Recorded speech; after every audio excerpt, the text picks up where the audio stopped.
आदरणीय दर्शकवृन्द नमस्कार। गण्डकी प्रदेश कास्कीका स्थानीय तहका कार्यपालिका पदाधिकारीहरूको क्षमता अभिवृद्धि सम्बन्धी अभिमुखीकरण कार्यक्रम प्रशिक्षकको रूपमा जिल्ला प्रमुख अधिकारी थानेश्वर गौतमले विकास र सुशासन भन्ने विषयमा प्रशिक्षण गर्नुभयो। आउनुहोस् सो विषयमा सुशासन र विकास भन्ने विषयमा दिनुभएको प्रशिक्षण कार्यक्रमको सानो क्लिप्स एकै शब्दमा।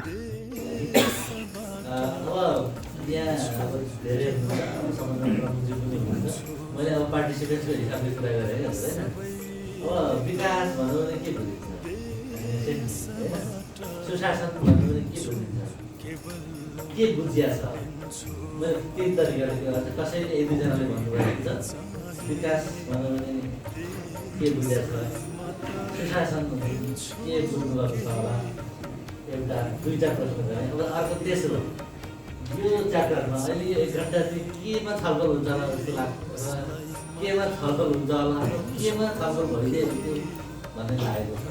तिनवटा प्रश्न भने जसले भन्नुभएको खालि प्रतिनिधित्व गर्नु। पहिले विकास भन्नु भने के बुझिन्छ,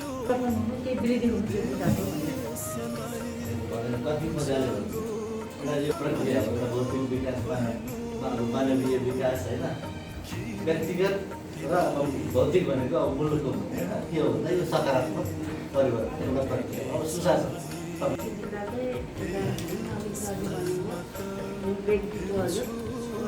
जिल्लाको सुशासन शासन अब शासन त अब भनौँ न स्थानीय त यसको सुशासन भनेको यसको व्यवस्था कसरी चाहिँ मिलाउन सकिन्छ र यो व्यवस्थामा हामीले भनौँ न यहाँको जनताले कतिको राम्रो अब भनौँ न प्रक्रियाले राम्रो सुशासन पाउँछन् भन्ने विषयमा आज अब भन्नुपर्दा विकास भन्दा नि सुशासनको बारेमा हजुरले धेरै भन्दै हुन्थ्यो भन्ने हाम्रो धारणा हो। तेस्रो प्रश्नको अवस्था पोजिटिभ चेन्ज ल्याउँछ, एउटा प्रगतिको अवस्था होइन,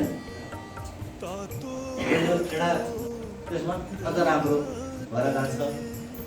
सामाजिक र सामाजिक शिक्षा, सामाजिक पक्षले शिक्षा, स्वास्थ्य, खानेपानी होइन, हाम्रा संस्कृति परम्पराका संस्कृतिका कुराहरू, हाम्रा कति कुरीतिहरू छ होइन, कस्ता नराम्रो संस्कारहरू छ, त्यसमा परिवर्तन हुन्छ। के परिवर्तन हुन्छ, नराम्रोसँगले राम्रो हुन्छ होइन। त्यस्तै गरेर जनसङ्ख्याको पहिला पुरुष विभिन्न वर्ण क्षेत्र सम्प्रदाय यो समग्र क्षेत्रमा के हुन्छ भन्दाखेरि सकारात्मक परिवर्तन हुन्छ, प्रगति हुन्छ र वृद्धि हुन्छ भने त्यसलाई एउटा हामीले विकास भनेर भन्छौँ। यो सबै हिसाबले अघि मैले व्यक्तित्व विकासको कुरो पनि गर्नु पछि आउँछ त्यसमा होइन। भौतिक, आर्थिक, वातावरणीय, सामाजिक र जनसाङ्खिक सबै हिसाबले हुने हो होइन। रोजगारीका अवसरहरू वृद्धि गर्छ यसले, भौतिक पूर्वाधार संरचनाहरू वृद्धि गर्छ होइन।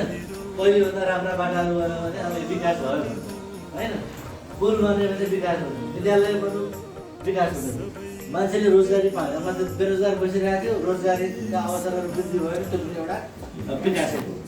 मैले गरिरहेको आयो, मेरो आफ्नो फर्केको इन्कम बढ्यो, त्यो पनि एउटा विकास हो होइन। समाजमा सेवा सुविधा, जनताले जे सुविधा सेवा सुविधाहरू आज पाइरहेका थिए त्यो सेवा सुविधाहरू अझ उन्नत तरिकाले अझ राम्रोसँग पायो भने होइन विकास हो। हिजो 2 घन्टा टाढा हस्पिटल जानु पर्थ्यो होइन, 2 घन्टा 3 घन्टा टाढा भनेदेखि आज नजिकै छेउछाउको। स्कुल पनि टाढा जानु पर्थ्यो, नजिकैको। खानेपानी लिएर गाग्रो बोकेर जानु पर्थ्यो, घरैमा धारो आयो। अस्पतालमा डाक्टर राम्रो थिएनन्, एकदम राम्रा डाक्टरहरू आए, जुनसुकै रोगहरू पनि नजिकै उपचार हुन थाल्यो होइन। युनिभर्सिटी पढ्न काठमाडौँ जानु पर्थ्यो, त्यो पनि यहीँ हुने भयो होइन। यस्ता सेवा सुविधाहरू लगायत अरू सेवा सुविधाहरू जुन सरकारले उपलब्ध गराउँछ, गाउँपालिकाको वडाको सिफारिसदेखि लिएर होइन जिल्ला प्रशासन कार्यालयले उपलब्ध गराउने नागरिकता पासपोर्ट लगायत अर्का विकास निर्माण गर्ने कार्यालयले उपलब्ध गराउने विकास निर्माणका सेवाहरू, यी सबै सेवा हुन् नि सरकारले। यी सबै सेवाहरूमा पहिलेको भन्दा वृद्धि नजिकै यस्तो नजिकै ठुलो घर पनि राम्रो हो, रोजगारी पनि पायो, केही न केही रोजगारी आर्जन गरिरहेको त्यो हो भने विकास। त कुनै सहसचिवले भने त कुनै सचिवले भने सक्नुहुन्छ त कुनै अधिकृतले भने हुनसक्छ। त्यो सबै त्यो चाहिँ जनताको तर्फबाट प्राप्त गरेको अधिकार भन्छ भनेको त्यो चाहिँ एउटा सरकार हो। अर्को गभर्नेन्स भन्छ, गभर्नेन्स शासन भन्छ, सरकार र शासन। शासन भनेको चाहिँ त्यो सरकारले कसरी चलाउने विधि त्यो चाहिँ शासन हो। अधिकारको प्रयोग गर्छ, निर्णय गर्छ, चिठी लेख्छ, आदेश दिन्छ, त्यो चाहिँ गभर्नेन्स हो। पद्धति हो, प्रक्रिया हो, होइन? अनि त्यो गभर्नेन्स अब कस्तो साधन पनि प्राप्त छ, केही स्रोत पनि प्राप्त छ, केही शक्ति र अधिकार पनि छ। त्यो प्रयोग गर्दा कस्तो गर्छौँ, राम्रो गऱ्यौँ, उचित तरिकाले प्रयोग गऱ्यौँ र एउटा विवेकपूर्ण ढङ्गले प्रयोग गऱ्यौँ भने त्यो चाहिँ सुशासन हो। त्यो उचित पनि गरेनौँ, दुरुपयोग पनि गऱ्यौँ, मान्छेलाई फरक व्यवहार पनि गऱ्यौँ, स्रोत साधनको दुरुपयोग पनि गऱ्यौँ, उसैको व्यवहार पनि राम्रो गरेनौँ, हप्की दप्की गऱ्यौँ, होइन? अहिले पछि आउनुहोस्, 3 दिनपछि आउनुहोस् भन्यौँ, त्यो गऱ्यौँ गर्दाखेरि त्यो हामीले समग्र व्यवहार जसरी गर्छौँ, स्रोत साधन शक्तिको प्रयोगदेखि हाम्रो व्यवहारसम्म हाम्रो एटिच्युड त्यो सबै गर्दाखेरि कस्तो गर्छौँ भन्दा राम्रो गऱ्यौँ भने सुशासन हो, असल शासन हो, नराम्रो गऱ्यौँ भने कुशासन हो। सिम्पल मुद्दा। तर अब सुशासन भनेको के हो भनेर खोज्दै जाँदाखेरि ठ्याक्कै यही हो भनेर परिभाषा छैन। राम्रो गरियो भने सुशासन के हो त भन्दाखेरि यो अलिकति यो अवधारणा कसरी आयो भने म अलिकति कति बजेर सक्छु भने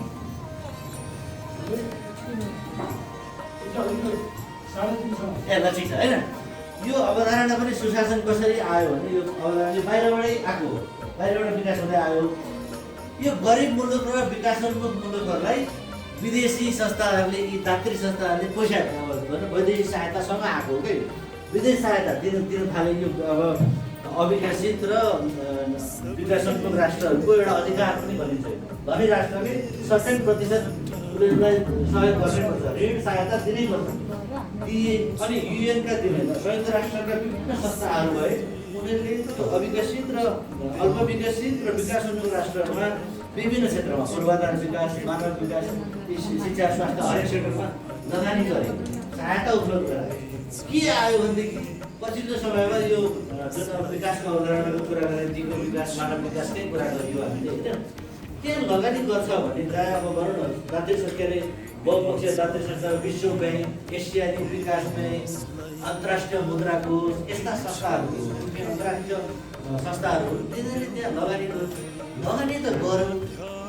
बाल्नमा पानी हाले जस्तो किसान व्यवस्था कस्तो छ त हेर्नु पऱ्यो भन्ने आयो, होइन? त्यहाँको शासन व्यवस्था कस्तो छ, त्यहाँको शासन राम्रो हुनु कस्तो हुनु पऱ्यो त, गुड हुनु पऱ्यो, गुड गभर्नेन्स हुनु पऱ्यो। भनेपछि त गुड गभर्नेन्स हुँदा के हेर्ने त अनि बनाए यो भयो भने त्यहाँ असल शासन भएको मानिन्छ भन्ने एउटा इन्डिकेटरहरू बनाएका छन्। विभिन्न छन्, म छोटकरीमा देखाउँछु, यसको धेरै डिटेलमा जाँदा धेरै यो लाग्छ। अहिले अब अलिकति हामी नेपालको कुरा गर्नुपर्छ। अरे एउटा चाहिँ आवाज र उत्तरदायित्व भन्ने भइसकेको छ। आवाज र उत्तरदायित्व, जनताका बोलीहरू बोल्न पाउनु, कुनै क्षेत्र चाहिँ एकदमै राम्रो पनि हुनसक्छ। त्यो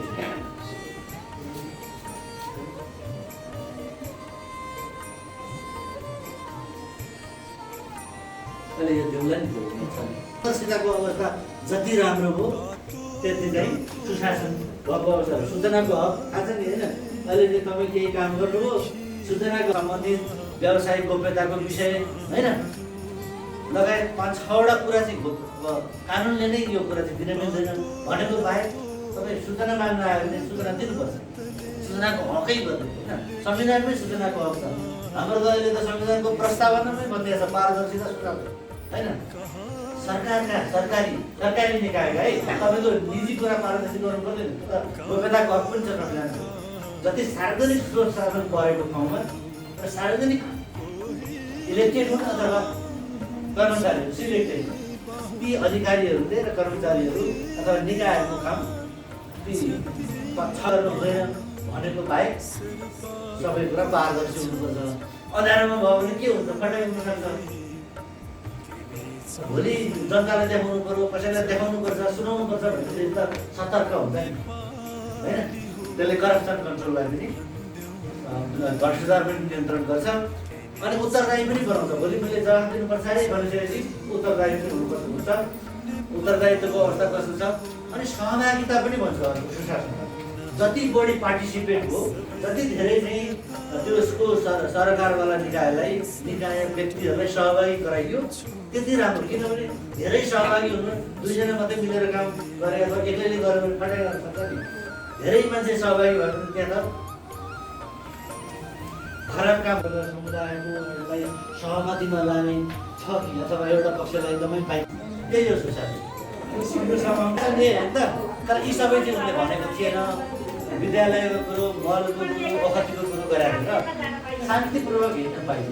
त्यही होइन तपाईँ म घरबाट हिँडेको म यहाँ पोखरा बजारमा 10 बजे हिँड्दा पनि केही हुँदैन भनेर मलाई आत्मसन्तुष्टि हो भने मैले जुनसुकै पेसा, जुनसुकै रोजगार, जुनसुकै व्यवसाय छनौट गर्न सक्छु नि। त्यसैले सुशासनमा भन्नुहोस् अथवा डेभलपमेन्ट मान्छेको सबभन्दा ठुलो कुरो के भन्छ भने फ्रिडम। छनौट उसले चाहेको कुरा छनौट गर्न सक्छ र उसले विवेकसम्मत निर्णय गर्न सक्छ भने त्यो चाहिँ सुशासन हो, डेभलपमेन्ट हो। विवेकसम्मत कतिखेर गर्न सक्छ? चाहेको गर्न सक्छ भनेको कानुनको शासन हुनु पर्यो, के अरे शान्ति सुरक्षा हुनु पर्यो, राम्रो हुनु पर्यो। कुन बेलामा उसले विवेकपूर्ण निर्णय गर्छ भन्दा उसको नलेज राम्रो हुनु पर्यो, मानव विकास चाहियो, शिक्षा राम्रो हुनु पर्यो, स्वस्थ हुनु पर्यो होइन। राम्रो पढेको छ, स्वस्थ छ भने राम्रो निर्णय गर्छ होइन।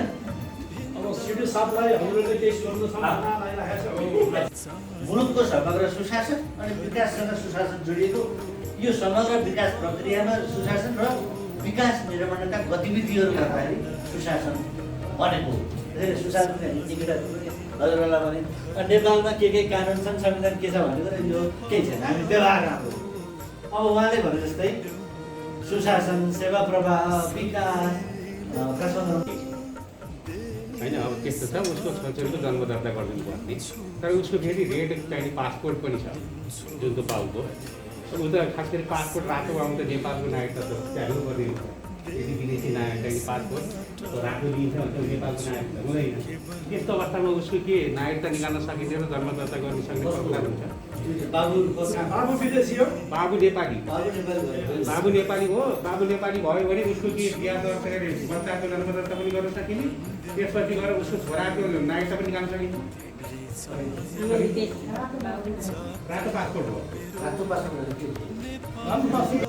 स्थानीय तहका कार्यपालिका पदाधिकारीहरूको क्षमता अभिवृद्धि सम्बन्धी अभिमुखीकरण कार्यक्रमका अध्यक्षता गरिरहनुभएका जिल्ला विकास समन्वय समितिका अध्यक्ष बैन बहादुर अधिकारी छेत्रीले आफ्नो सारगर्भित भनाइ राख्दै कार्यक्रमको अन्त गर्नुभएको थियो।